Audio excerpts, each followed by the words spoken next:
ನೋಡಿ, ಇಡೀ ದೇಶದಲ್ಲಿ ಇತ್ತೀಚೆಗೆ ಭಾರಿ ಚರ್ಚಿತ ವಿಷಯ ಅಂತಂದ್ರೆ ಅದು ಎಸ್ಐಆರ್.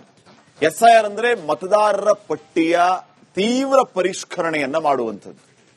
ಮತದಾರರ ಪಟ್ಟಿಯಲ್ಲಿ ಇರುವಂತಹ ನಕಲಿ ಹೆಸರುಗಳನ್ನ ಹೊಡೆದು ಹಾಕುವುದು. ಮರಣ ಹೊಂದಿದವರು, ಶಾಶ್ವತವಾಗಿ ವಲಸೆ ಹೋದವರು, ನಾಗರಿಕರಲ್ಲದವರ ಹೆಸರು ಕೈಬಿಟ್ಟು ಪಟ್ಟಿಯನ್ನ ನವೀಕರಿಸುವುದು.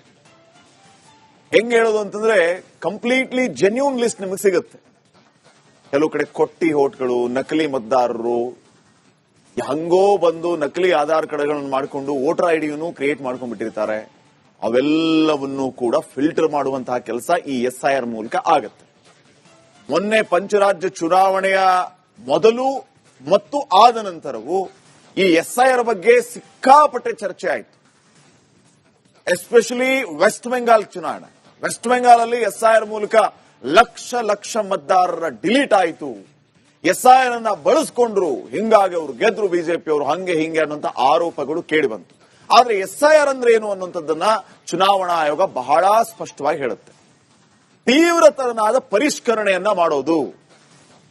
ಯಾರು ನಕಲಿ ಇರ್ತಾರೋ ಅಂತವ್ರಿಗೆ ಭಯ ಆಗುತ್ತೆ, ಅಸಲಿ ಇದ್ದವ್ರಿಗೆ ಭಯ ಯಾಕೆ? ಇಂಥ 1000 ಎಸ್ಐಆರ್ಗಳು ಬರಲಿ, ನಾನು ಅಸಲಿ ಮತದಾರ, ನನಗೆ ಭಯ ಇಲ್ಲ. ಯಾರು ನಕಲಿ ಇದ್ದಾರೋ, ಯಾರು ಓಡ್ ಬಂದಿದ್ದಾರೋ, ಯಾರು ವಲಸಿಗರೋ ಅಂತವ್ರಿಗೆ ಭಯ ಆಗುತ್ತೆ. ಅಂತವ್ರನ್ನ ಫಿಲ್ಟರ್ ಮಾಡುವಂತ ಕೆಲಸ ಆಗುತ್ತೆ. ಅದು ಎಲೆಕ್ಷನ್ ಕಮಿಷನ್ ಕೆಲಸ ಮಾಡಲಿ. ಮನೆಗೆ ಭೇಟಿಯನ್ನ ನೀಡ್ತಾರೆ, ಗಣತಿ ಮಾಡ್ತಾರೆ, ಹಳೆಯ ದಾಖಲೆಗಳ ಪರಿಶೀಲನೆಯನ್ನ ಮಾಡ್ತಾರೆ. ಒಂದು 2-3 ವರ್ಷದ ಹಿಂದೆ ನಿಮ್ಮ ವೋಟರ್ ಐಡಿ ಆಗಿತ್ತು ಅಂತಂದ್ರೆ 3 ವರ್ಷದ ಹಿಂದೆ ನೀನು ಎಲ್ಲಿದ್ದಪ್ಪ, ಎಲ್ಲಿಂದ ಬಂದು ನೀನು ವೋಟರ್ ಐಡಿ ಮಾಡಿಸ್ಕೊಂಡೆ, ನಿನ್ನ ಮೂಲ ಏನು, ಎಲ್ಲವನ್ನ ಕೇಳ್ತಾರೆ. ಇದು ನಕಲಿ ಅಂತ ಗೊತ್ತಾದ್ರೆ ಡಿಲೀಟ್ ಅಷ್ಟೇ. ಎಸ್ಐಆರ್ಗೆ ಕಾಂಗ್ರೆಸ್ ಸೇರಿದಂತೆ ವಿಪಕ್ಷಗಳ ತೀವ್ರ ವಿರೋಧ ವ್ಯಕ್ತವಾಗ್ತಾ ಇದೆ.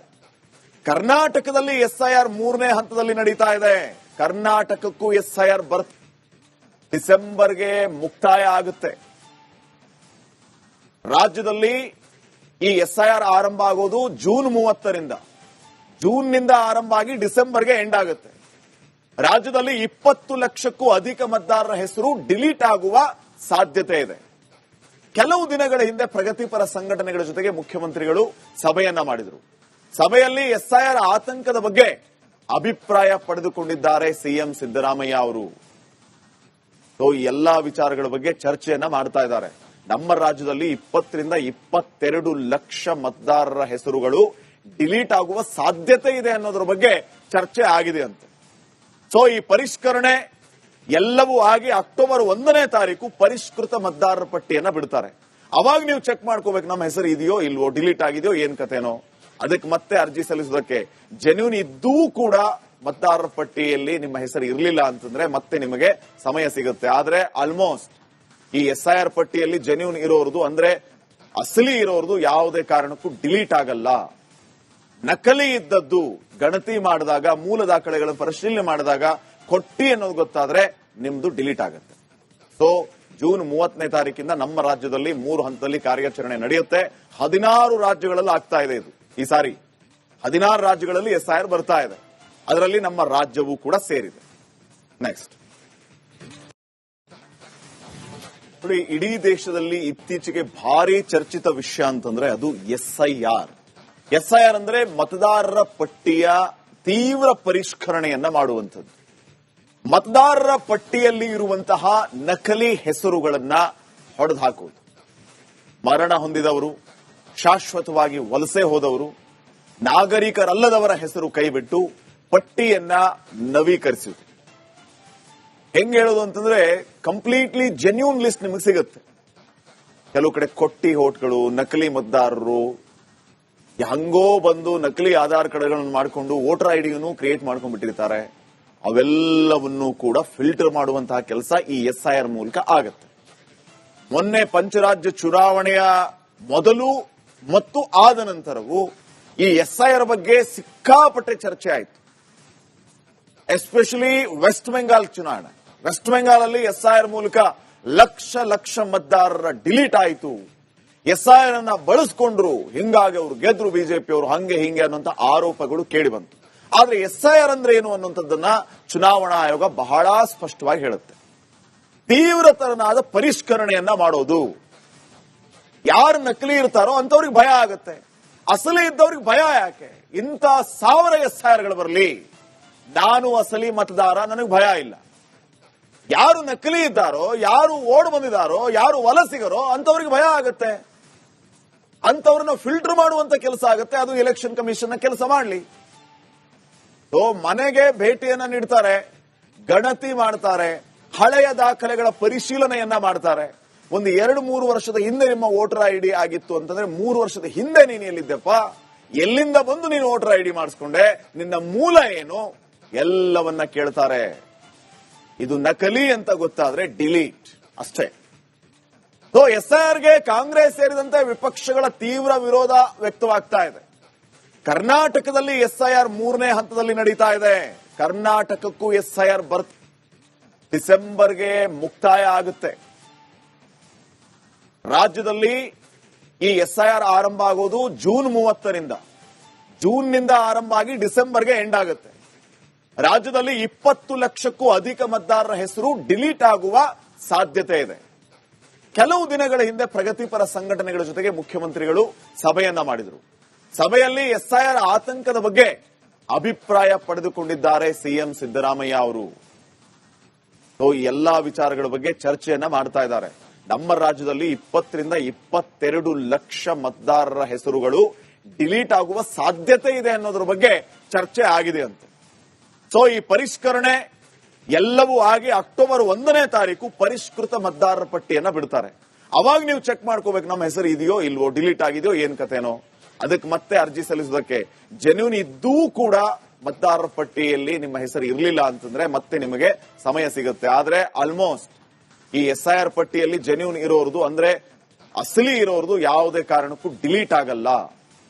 ನಕಲಿ ಇದ್ದದ್ದು ಗಣತಿ ಮಾಡಿದಾಗ, ಮೂಲ ದಾಖಲೆಗಳನ್ನು ಪರಿಶೀಲನೆ ಮಾಡಿದಾಗ ಕೊಟ್ಟಿ ಅನ್ನೋದು ಗೊತ್ತಾದ್ರೆ ನಿಮ್ದು ಡಿಲೀಟ್ ಆಗುತ್ತೆ. ಜೂನ್ 30ನೇ ತಾರೀಕಿಂದ ನಮ್ಮ ರಾಜ್ಯದಲ್ಲಿ 3 ಹಂತದಲ್ಲಿ ಕಾರ್ಯಾಚರಣೆ ನಡೆಯುತ್ತೆ. 16 ರಾಜ್ಯಗಳಲ್ಲಿ ಆಗ್ತಾ ಇದೆ ಇದು. ಈ ಸಾರಿ 16 ರಾಜ್ಯಗಳಲ್ಲಿ SIR ಬರ್ತಾ ಇದೆ. ಅದರಲ್ಲಿ ನಮ್ಮ ರಾಜ್ಯವೂ ಕೂಡ ಸೇರಿದೆ. ನೆಕ್ಸ್ಟ್ ನೋಡಿ, ಇಡೀ ದೇಶದಲ್ಲಿ ಇತ್ತೀಚೆಗೆ ಭಾರಿ ಚರ್ಚಿತ ವಿಷಯ ಅಂತಂದ್ರೆ ಅದು SIR. SIR ಅಂದ್ರೆ ಮತದಾರರ ಪಟ್ಟಿಯ ತೀವ್ರ ಪರಿಷ್ಕರಣೆಯನ್ನ ಮಾಡುವಂಥದ್ದು. ಮತದಾರರ ಪಟ್ಟಿಯಲ್ಲಿ ಇರುವಂತಹ ನಕಲಿ ಹೆಸರುಗಳನ್ನ ಹೊಡೆದು ಹಾಕುವುದು. ಮರಣ ಹೊಂದಿದವರು, ಶಾಶ್ವತವಾಗಿ ವಲಸೆ ಹೋದವರು, ನಾಗರಿಕರಲ್ಲದವರ ಹೆಸರು ಕೈಬಿಟ್ಟು ಪಟ್ಟಿಯನ್ನ ನವೀಕರಿಸುವುದು. ಹೆಂಗ್ ಹೇಳೋದು ಅಂತಂದ್ರೆ ಕಂಪ್ಲೀಟ್ಲಿ ಜೆನ್ಯೂನ್ ಲಿಸ್ಟ್ ನಿಮಗೆ ಸಿಗುತ್ತೆ.